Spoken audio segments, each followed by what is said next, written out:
I am Heather Roberts. I am Veronica Adams, and we are 1852 Media.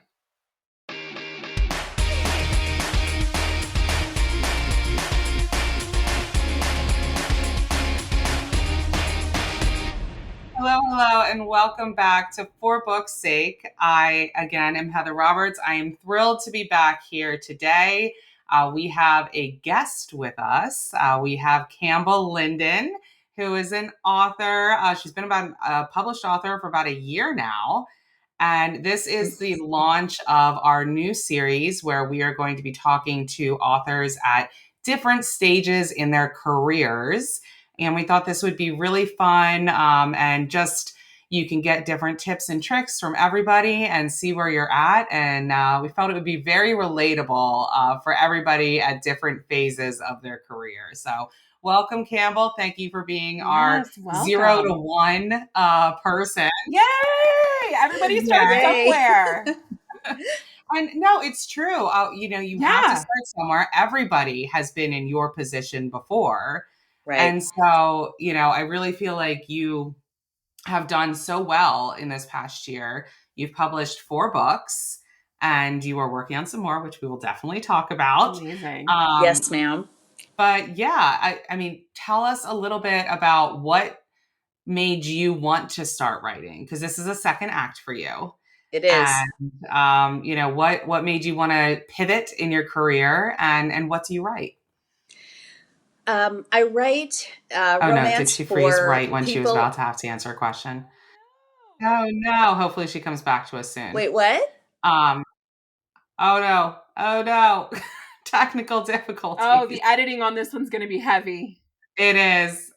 It's fine. You know what? It's all good. Are you there? Are you with us, I Campbell? am. Okay, Yeah. go ahead. Answer Okay. now. Wait, can you hear me? Yeah, Yes. you were freezing right when you were answering your question. Oh, I'm so sorry. Okay. I started writing because I loved romance. I love the genre. And I started reading romance after 9/11 when I wanted to escape, couldn't take the news. My job was very heavily news focused. I was the head of corporate communications for a studio at the time. And I really just needed an escape. And the escape became those books, starting with Nora Roberts. And I just read and read and read. And I still read all the time. And I found Heather through the back of one of the books that I was reading, and which was great.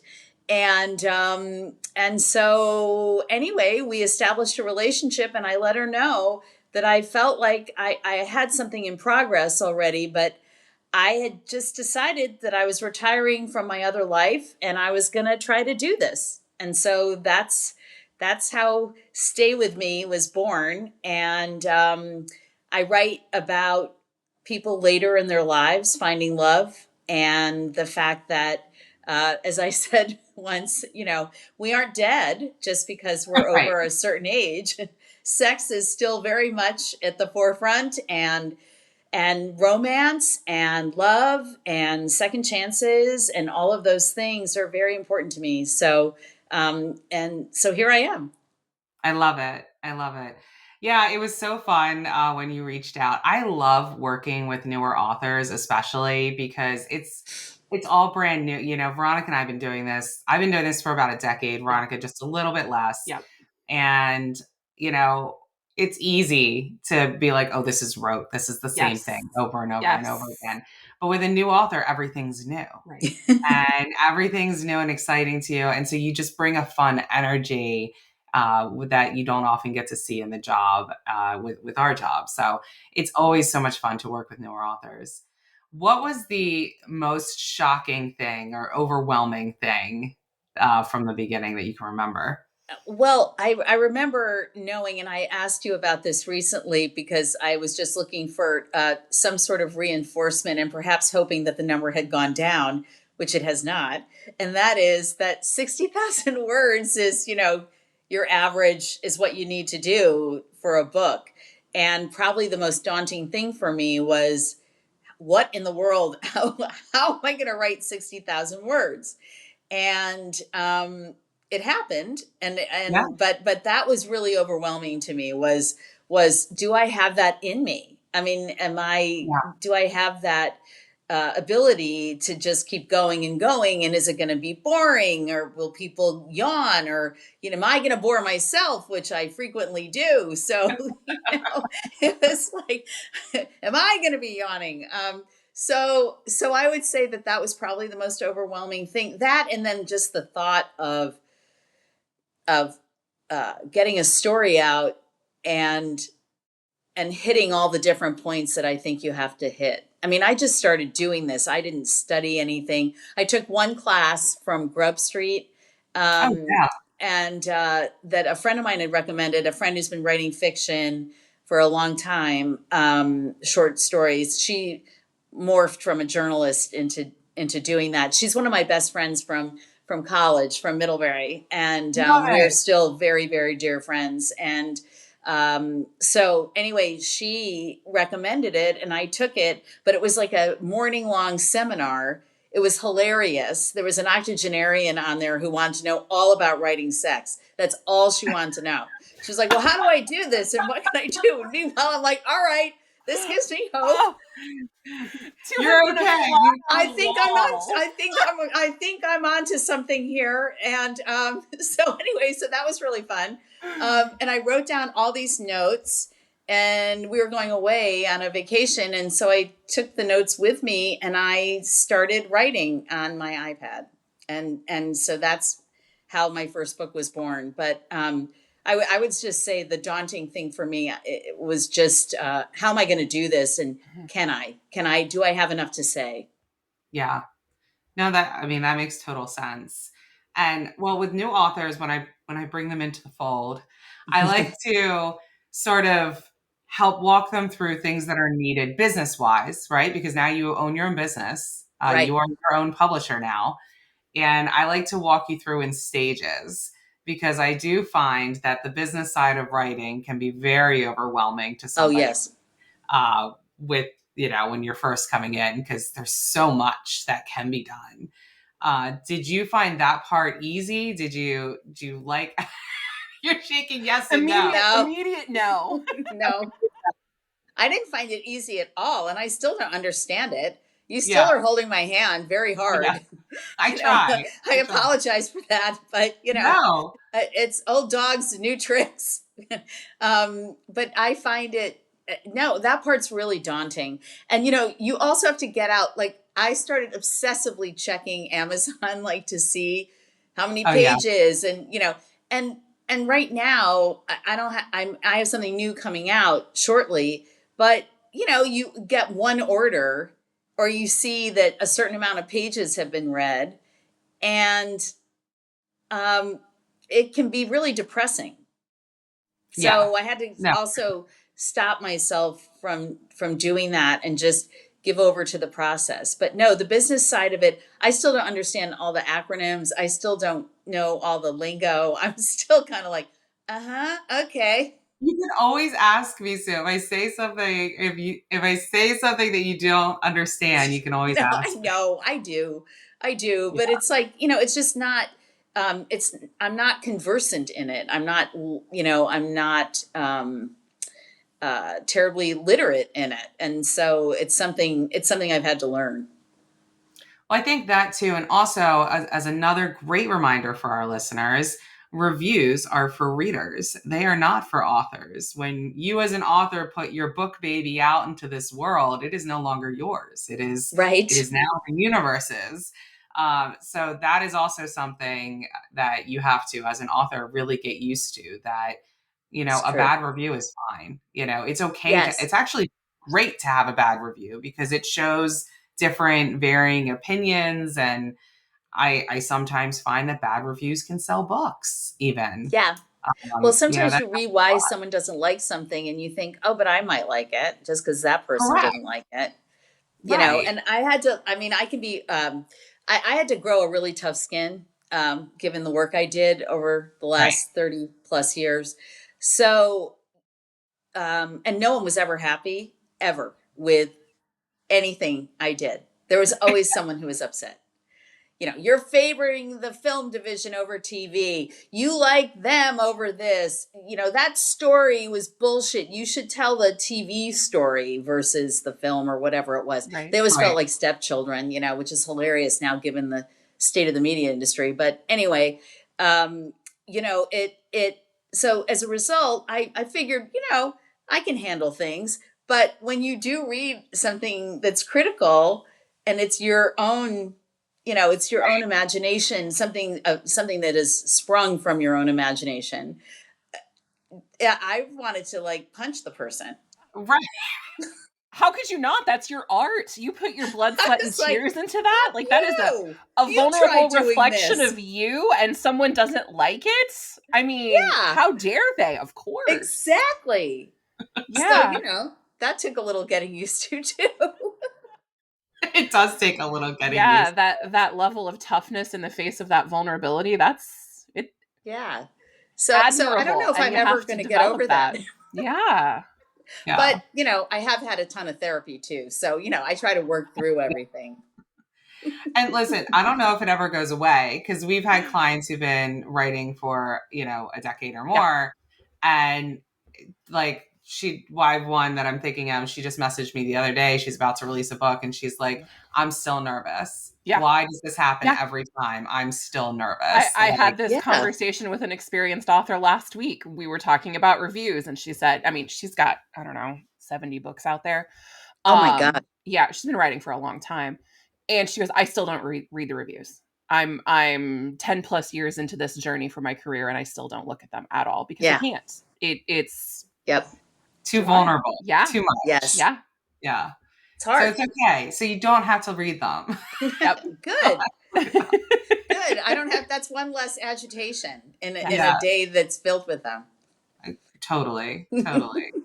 Well, so let's talk about your new series that's coming out. Okay.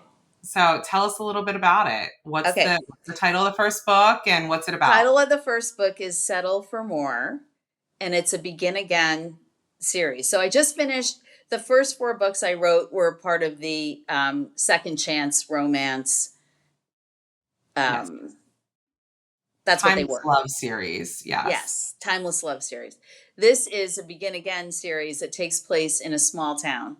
And it's about 3 sisters who inherit various properties from a great uncle, estranged great uncle, whom they really didn't have much to do with because the matriarch of the family got in a fight with them and stopped speaking to him, who, by the way, is just like my real grandmother, who's no longer with us, but who would, stop talking to people and then forget why she'd stopped.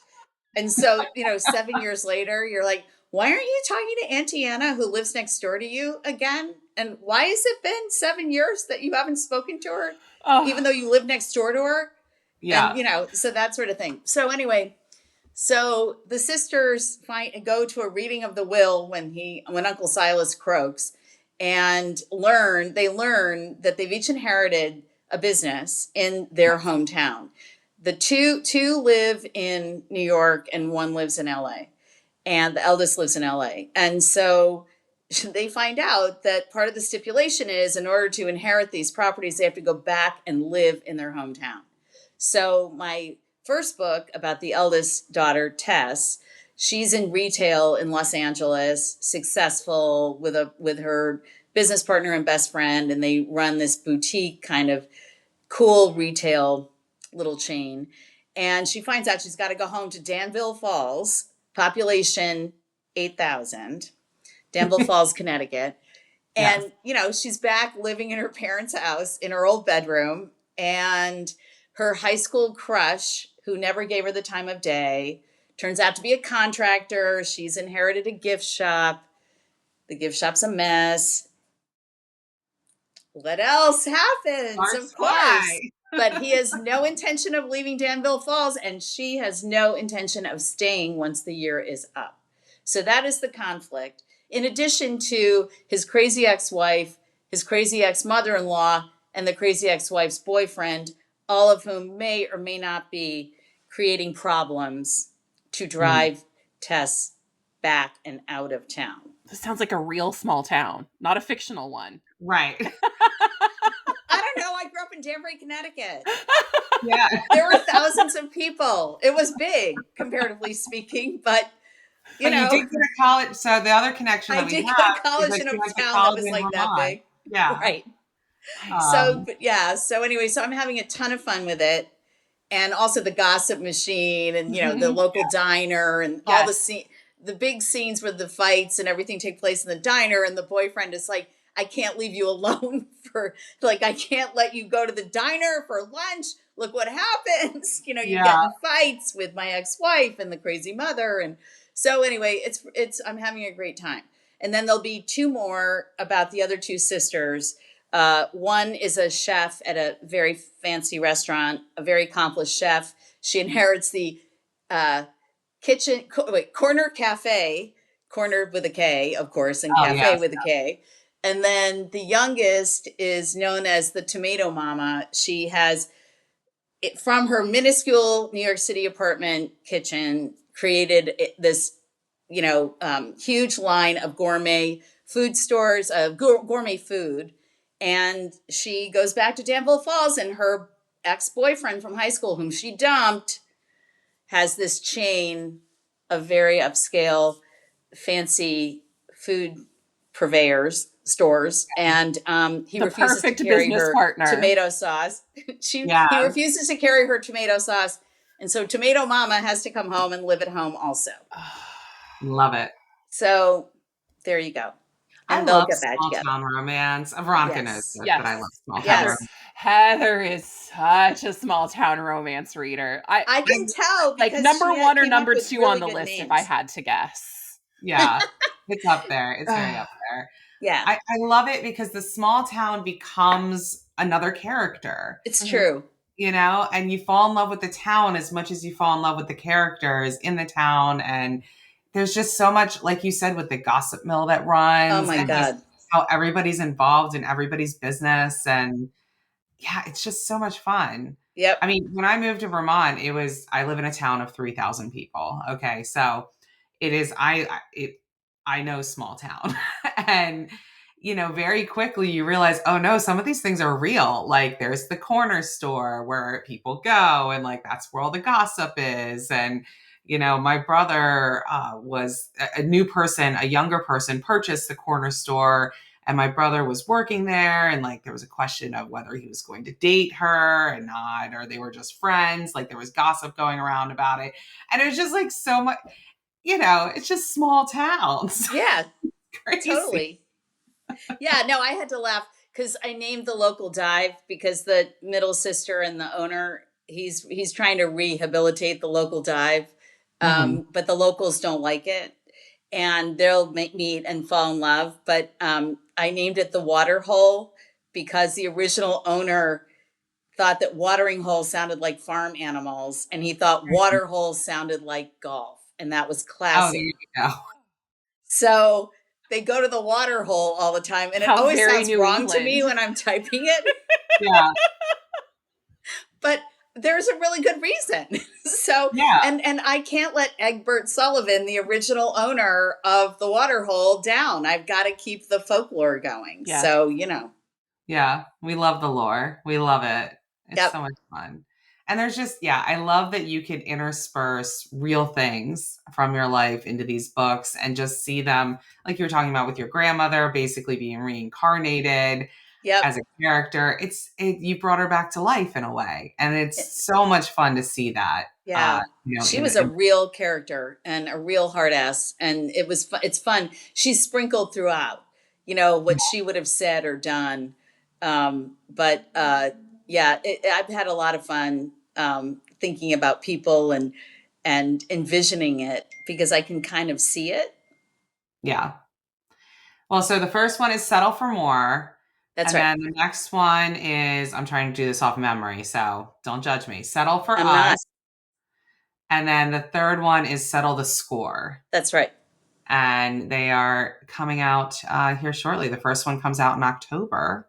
Yes, And so October we're very 16th. excited So about I'm that. in the throes right now of my process. I'm about to send it off for copy editing today, but with my process, I like to print it out. So I send it to the local.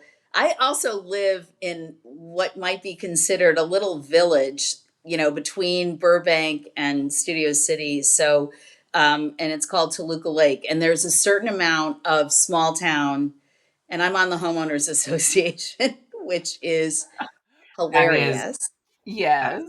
and really kind of awesome. But I sent it off to the local FedEx and then trot down the street to pick it up and then bring it back and then use a pen and go over it that way. I find it's someone suggested that to me a long time ago, and all the time whenever I was writing in business, writing speeches or doing anything like that, I always liked a piece of paper and a pen, which I know dates me, but no, this is why we get along. Veronica, I'm a printout queen. I love to print things out. If you go if you go and watch any of our legal case breakdown YouTube's videos on YouTube, yeah, you will see all of the court cases printed out, everything I love it. highlighted. Yep. She has all the Oh, I'm different going to go and do filings. that. I love that stuff. I'm Uh-huh. always very interested in that. Yeah. Yeah. Yeah, we started doing that because it was just, well, it leans into our strengths. We're both attorneys and, Yeah. obviously we are in the publishing industry, so we felt that it was a lovely crossover and we didn't really feel like or see anybody else doing that type of level breakdown, Sure. from a legal perspective. What do these things Yep. mean and all Yeah. of And that. so much of what I focused on back in my other life was a lot was around copyright and a lot around, intellectual property and the protection of it and all of that. So um, that was really at the height of the Electronic Freedom Foundation and a whole bunch of other, Yeah. you know, organizations that were trying to erode copyright. So, and my former boss at Warner was an attorney by trade. And so he loved to get into things like that. Yeah. Well, this is your friendly reminder to those who are listening. If you have not copyrighted your books yet, make sure you go and do that. Copyright your books when you are publishing them. It is so important, especially for situations that we're now seeing with, for example, the Anthropic lawsuit, that some of the qualifiers to be eligible for even to receive a settlement is that you have to have copywritten your books. You Right. have to have filed the copyright. So that is one reason of many why you should Right. file. And that's For a hot topic here right now, Is it for my really out in my other LA? community. Oh yeah, actors, writers, everyone, AI and what it's Fair use how and their yeah. yeah, how their work is being Yeah. used, their likenesses, everything. I mean, it's really well, this is the old-fashioned me speaking. It's a little terrifying, but No, you know, I mean it definitely is. I mean, you want to make sure that you're being compensated if your likeness is being used. I would think in film or exactly. TV especially that there's so much opening for that to just be snatched and grabbed and used however a film Yeah. studio wants Well, to. even how they've trained this whole, I mean, all of that, what they've used for training, and that's what the anthrop isn't that what is Yes. at the Mhm. core of the Yeah. case? And Anyway, something to think about too. I mean, if you haven't copywritten any of your, if like you haven't filed for copyright, I'll put it that way. That's what we're talking about here. Filing with the United States government for under in the Copyright Office. If you have not done that, for that might take you out of this potential lawsuit. But don't forget, this isn't the only one. right, So you want to go and file your copyrights because you that might make you eligible for the next one. From what I've been hearing, I sit on the AI committee with the American Association of Literary Agents. oh, wow. And what I was hearing from those meetings is that this might actually be a small settlement compared to, if you look at the other juggernauts where the lawsuits are pending with Google, with Meta, Yep, so with OpenAI, those lawsuits are still pending. That's still happening. And Anthropic is a smaller company right, comparatively to those. So yeah, yes, your your friendly warning to go out and get your ducks in a row Yes. to make sure that you can get compensated absolutely, yep. if that happens. But there's so much in the media these days, media industry, with books, with TV, and all of that. That's, a live wire, it seems. Yeah. How do you handle? Do you think about that when you're writing your books, or do you just write what you want to write and that's it? I think about a lot of things when I'm writing. The current climate in this country is chilling. Mhm. It's reminding me of other bad periods of history, and on so many levels.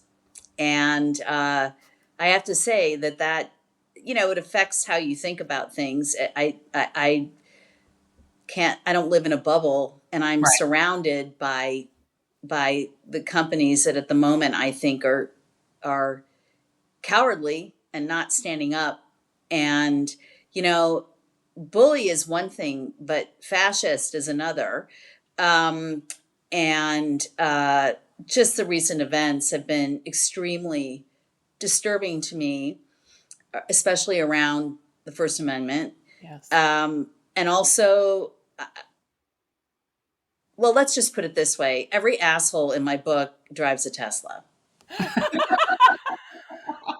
Do they really? I don't think I've ever noticed. I didn't know that before. Oh, Oh, I love it. Writing your principles and your beliefs into Well, your art. But that yeah. art is political and books are art. So here we I don't are. see how you separate it. And, look, Yeah. I was raised as a good old fashioned Democratic liberal. And I, by God, am not going to give that up now. there And you go. Yeah. either are my friends. And I am so disturbed that, I mean, this is not an answer, but the other day on Sunday, I still get newspapers at home. Please Oh, don't tell anyone, I but love I that. do. Don't tell anyone. Don't tell anyone. I just threw them in. I took out the crossword puzzles, which is I'm obsessed with crossword puzzles. But anyway, I took those out and then I threw them in the trash, recycling. Sorry. Yeah. Yeah. And I put them away because I couldn't. I just couldn't take it. And I almost did it yesterday. And poor Jimmy Kimmel's face is on the front page of the New York Times right now, sort of looking over at me on my Yeah. table. And, I just don't know what to make of it. And yesterday was my son's 28th birthday. The great news about that is that we started the day before to have a discussion about what had happened with Jimmy Kimmel. Yeah. And then last night we went out with one of my dearest friends who's like an uncle to him, who, we all sort of sit there and look at each other like, where are we? What is this? McCarthyism. The 1950s are Yes! back. Yeah. Yes. Yeah. Yeah. I mean, it's crazy. I Yeah. do want to say though, I feel like my husband's been saying this a lot, and I don't think that he'll be mad that I'm bringing this up on a open podcast. But he's no, and Should call yeah, him and get him to come on camera and say it That's himself. he is. That's a different podcast. He is very opinionated. And it It is always for is. sure. Yeah. We've talked about doing a podcast together. But no, he talks about how he's like, I don't think we can compare Trump to Hitler anymore. He's like, maybe 2016 we could, but I think he thinks it's turned into something different now. He thinks Different or bigger? like bigger. He thinks it's not right to compare him to Hitler anymore because it's a different animal. Not that he's saying he's better, that like, No. I understand. it's just There's probably it's truth almost to doing that. a disservice to compare him to Hitler because of some of the differentiations of what he's done, and that almost in certain ways that he's worse. Yes. So he's like, I don't think we can in 2025 in good faith call him Hitler, know. I And think that's actually a really smart and insightful. he is very Statement. smart, insightful. Yeah. I'll make him listen to this podcast later, Yes. just for But that. I think that's true because I think this is even worse on so many levels. And I just laugh. I mean, I laugh and then it's so not funny. But Right. at Well, you have to how, laugh or you'll cry. I mean, yeah, but at how like he's like, they made so much fun of me, and it's like, yeah. yeah, Well, and we worry about it we're with romance allowed. books. I mean, we worry about it with censorship coming to romance books. And Yeah, Veronica and I have been, probably for a year now, telling people to stop calling all romance books smut Yes. because we're fearful that it's going to be colored across the everybody, right? Like, right. oh, all romance books are smut, and then therefore they are inherently dangerous and They're inherently pornographic and therefore subject pornographic and to increased censorship. Like they right. aren't already subject to Well, censorship. that's really So horrifying. yeah, Yeah. And so that's a big concern. I don't think Sure. that's out of the realm of possibilities. When we first were talking about it, people were like, "Oh, well, that's never going to happen." But we've we've said that about other things before that have Yes. never happened. Yes. So I don't think it's out of the realm of possibility. We've seen some bills come up in different states, and we know that's how they test ideas Yes. Of course. that specifically target romance novels. mm-hmm. So, it is a big concern. And I think as a romance author, that's something you consider at every stage of your career for sure. Absolutely. I mean, it's your future livelihood. You're trying Yeah. to build a brand, Yes. and it could be undercut from out of you, your Yep. knees cut off. So it's Yeah, absolutely it's a lot. I think sometimes it's also why I want to run screaming from the room or I put the newspapers in the recycling. um, right. but I also know, you can't live like that. So I try to find some sort of a balance, if it's possible. But right now, we're not living in balanced times, and No. um, so I just sort of um, try to find joy where you can, and try to be happy and try to be grateful. Um, and I am no Mother Teresa, so I but do I do find that if I go too long without reading, because it's so funny, because with this job, you would think, oh, Heather, you get to read all the time. Not true. Um, Spoiler alert. From your Uh, lips to God's ears. it's just, yeah, not true. And I do find that if I don't, especially for fun, I might be reading something, but it's for work, which is Yes. not the same Yes. things in your brain. Your Uh-huh. brain is still thinking it's different. Yeah.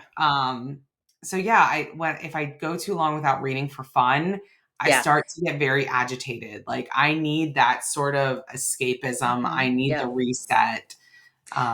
Yeah. My friends and I, we've been laughing because I have been I've been watching like season 8,000 of Top Chef. And then at the same Perfect. time reading, I read for pleasure every night. I make sure I do. And so I am, uh, very. I'm reading a Jennifer Scully series right now, and they're really good, and they're also, sometimes she makes me laugh out loud. She is so Oh, yeah. funny, and the way she's very dry, Yeah. and so I'm laughing out loud. I'm watching people make things I could never make ever, and sort of going, okay, this is fine. Food and romance. Like I can do this. Yay. But Yeah. but that's the kind of cocoon I'm putting myself in, because every morning the papers are on my doorstep and every Right. morning I pick them up and go, Yeah. Yeah. But you still got to protect that creative energy so that you can keep writing. yes, I mean, absolutely.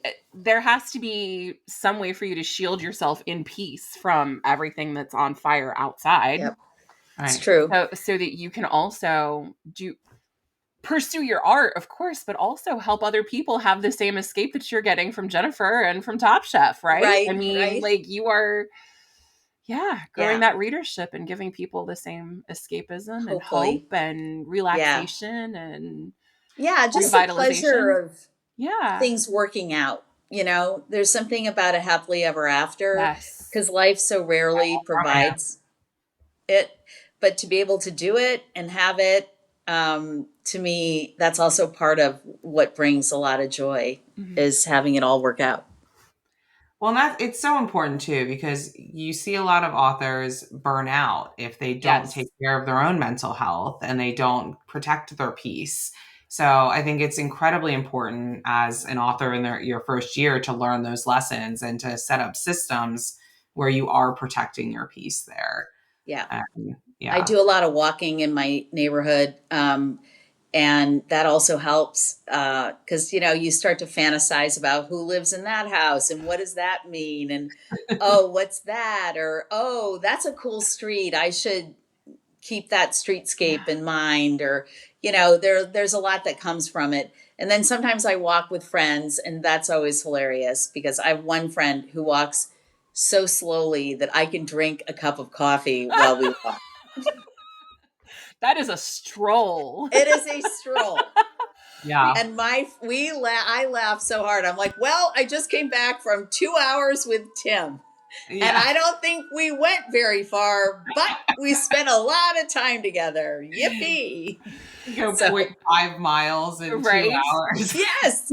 Yes. So that leads into like, what is your process at this point? Like from where you started when you first decided you wanted to transition and, have a business writing and self-publishing, to what you do today with this new series as you're writing those books. I mean, are you pantser or plotter? How do the ideas come to you? I got asked that question. I'm a pantser, but awesome. I have a bit of a plotter. So okay. I'm a plot pants. She's a hybrid. I'm sort of a hybrid.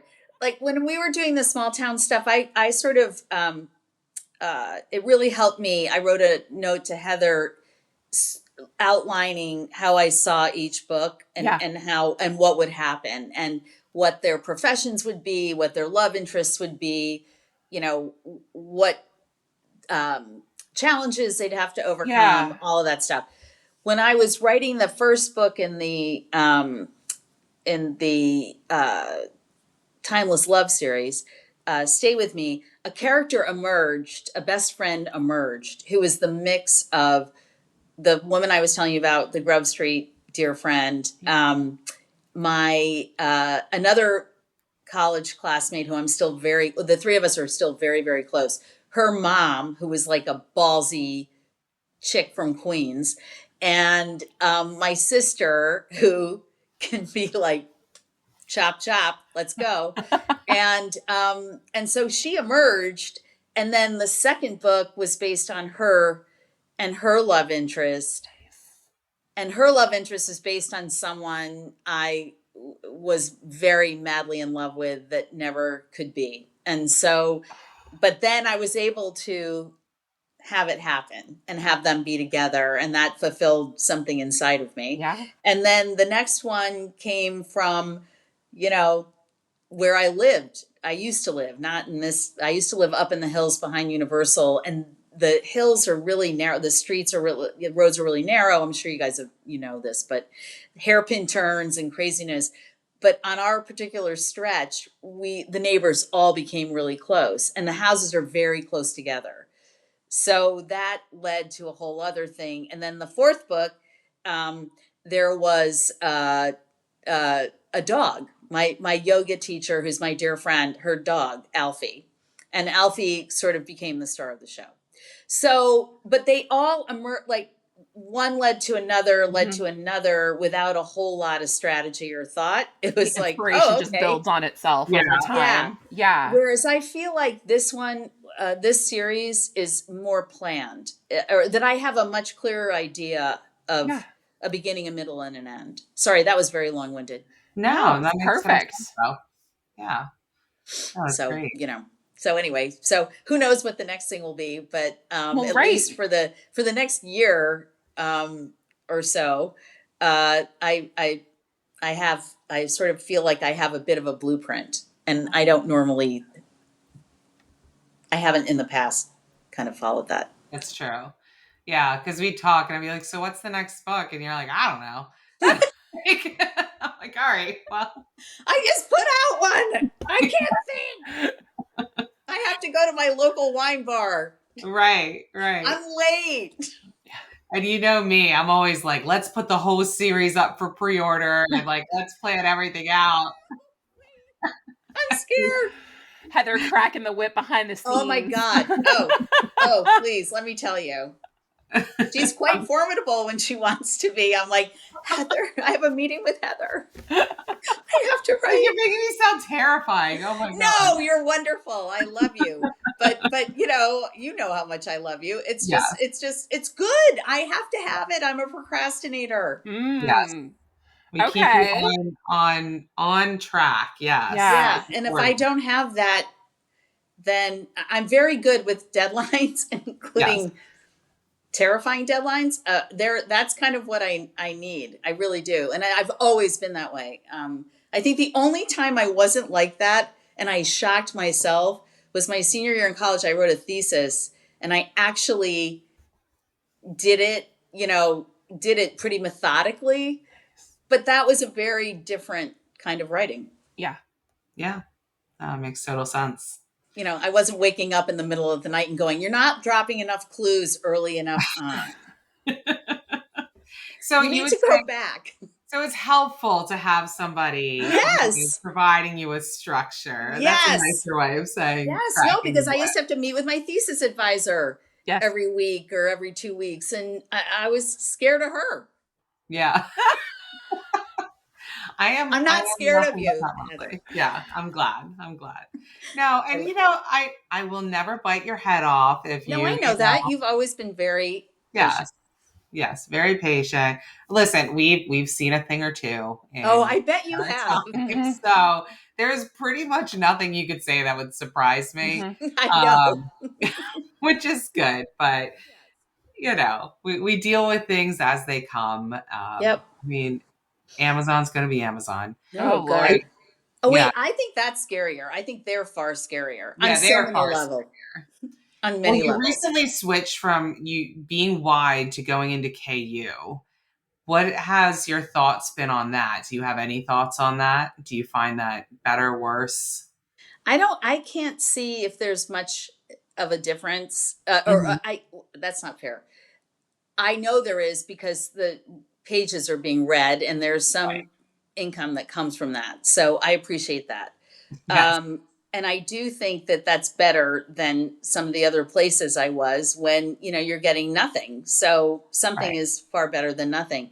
So I think it's too soon to say whether or not it's the right or wrong thing. And I just want to give it much more of a chance.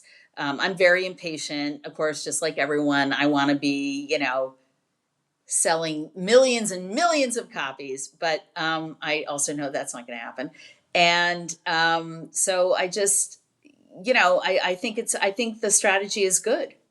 Yeah, I really do. I think it's good. And your newsletter is growing, which is exciting. Yes. One thing that we recently implemented, because listen, you were writing these first 4 books, and that was your focus. I mean, this was all brand new to you, and so you wanted to get that series out. And so here I am saying, hey, you need to write something else as a reader lore, so that we could put it in your newsletter to get people to sign up to your newsletter.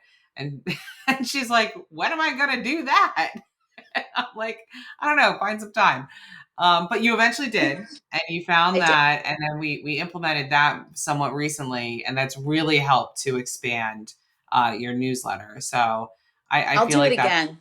There. Yeah, I'll do it again for Danville Falls. I'll tell a funny story, or maybe find a town pet, or do something like that. No, and it's great. And I mean, you can have one that stays the same that brings people into your newsletter, or you can change it out for different books.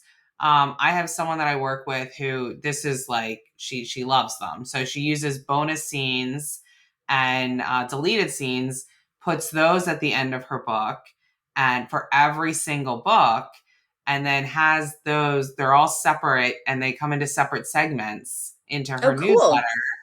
And then she knows like where the person came from, organically. And she can then remarket to them on her newsletter a lot better in the future if she has another book with the same tropes, for example, or if she's writing male and it's a male book in the future. So there's a lot of flexibility you can do with the reader lores. I'm not sure if Campbell is still with us or not. But yeah, I love a good reader lore, and I was thrilled to see the explosion of the newsletter once we put that reader lore in place. I thought that that was really Yes. It's great. awesome how well those work once you get them done. It's just sitting down and having the content to use for them. Yeah. Great. Yeah. And my point being, like as I was saying, we did this sort of in stages as a newer author because you can't do everything right away. Right. It's practically impossible. You have to build the foundation and then start, building up. And the foundation here is the books, right? You need the product. Yes. Yep. So it's really interesting how you can do that as an author. What would you say Absolutely. you have learned the most from writing this past year? I know this is a very heavy question. Um, I think I've learned what I'm capable of. I think what that's done is given me a lot more confidence, and I think I didn't think I could do it when I started out, and I've been able to prove to myself that I can. Yeah. Um, and that means a lot because I'm not always the most confident person, Mm. and it's helped me a lot with that. The other thing that I've learned that I love is that you can bring parts of your real life into your books, and you can work through a lot of things, and that has also helped bring some real peace and perspective. Yeah. And Yeah. I didn't expect that to be a benefit, but I feel like that is an added benefit. And I've learned a lot as a result. It's like therapy.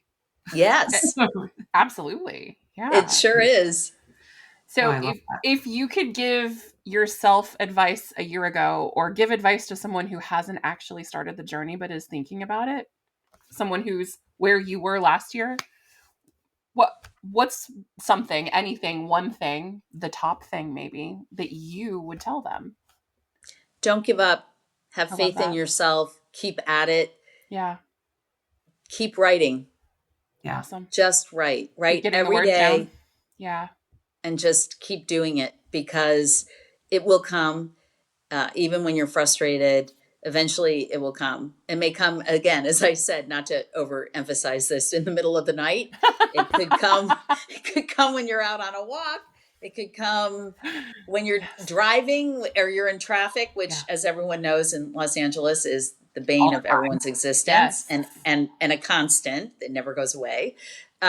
So you don't know when the inspiration or what will come, but I would just say don't give up. There were times when I was so tired, or I thought, "Ugh, this is bad. This is terrible. What am I doing? Why am I doing this?" But I'm glad I stuck to it. Awesome. Yeah. I love I'm that. glad you did too. It's been an absolute pleasure to work with you. And I it's been really fun to see your wins and thank you. and to be there and to see the success and see how you're growing. Thank Um, you. I can't thank you enough. And you have been so wonderful and a rock and steady and great and encouraging and all the things that a writer needs. So oh, thank I adore you and I thank you so much. And Veronica, I'm thrilled to see you. And I hope I get to see and interact with you Yeah. much more in the coming years. Absolutely. Yeah, we need to do more. We've talked and we've done it a little bit, but we need to do more firm wide uh, Yes, like things. cross pollination and collabs. We Yes. without any sort of organic, well, it was organic. Without any sort of planning, we just sort of have like a yours, mine, and ours kind of situation, Yeah. and we need to shake the tree a little bit and get our authors to interact with each other and do things with each other. And we And do I would love that. I yeah, we do really have an would. author group that everybody is in, so it's not yes, like it's Yep. separated. But I do feel a lot of times that we don't do enough. some people are more enthusiastic about that than others. Yeah, some are, but you know what? That's fine. Everybody does what they want on Yes, their own. Yep. It's not yes, mandatory. But no, I do want to do more, quarterly events where we have awesome. everybody together and do more Yeah, meetings. So That would be something so that great. Yeah, it's something I'm trying to plan out for the next year, to bring in Cool. speakers and stuff. And I think that that'd be really fun. Great. So hopefully you'll see Veronica more Yes, Yay. it'd be in great. the coming year. But That'd be otherwise, great. you can always check us out on YouTube with That's right. I our will. beautiful faces with For Yep. Book's Sake. And yeah, I think I think we'll wrap up here. It's been an Awesome. absolutely wonderful episode. Thank you Thank so you. much for joining us, Yes, Campbell. thank Thank you. you Go for and having me. yes, go and follow her on all of her socials. Yes. Her website. She is in Kindle Unlimited. You can go and binge her books and read for free with Kindle Unlimited, the Timeless Love series, and then make sure you pre-order the Begin Again series with Settle for More. So we will see you all next time.